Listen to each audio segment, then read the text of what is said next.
நான் செஸ்ல first place எடுத்தேனா. ஏய் இதெல்லாம் சும்மா சொல்லாத, உங்க அப்பா கிட்ட வேணா போய் சொல்லுது.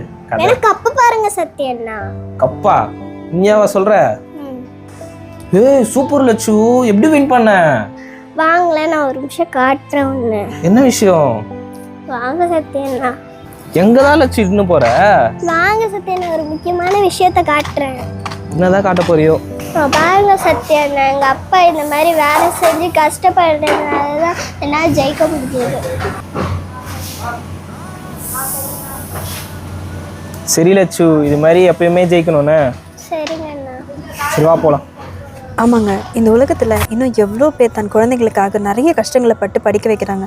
அப்படி பெற்றவங்களோட கஷ்டத்தை புரிஞ்சுக்கிற குழந்தைங்க வெற்றி நோக்கி தான் போயிட்டுருக்காங்கல்ல. அப்படி தன் குழந்தைங்களுக்காகவே வாழ்நாள் ஃபுல்லாக கஷ்டப்படுற பெற்றோர்களோட கஷ்டத்தை குழந்தைங்க புரிஞ்சுக்கிட்டு வெற்றி நோக்கி ஓடணும்னு இல்லைங்க, அவங்கள புரிஞ்சுக்கிட்டாலே போதும், வெற்றி தன்னால் சேரும்.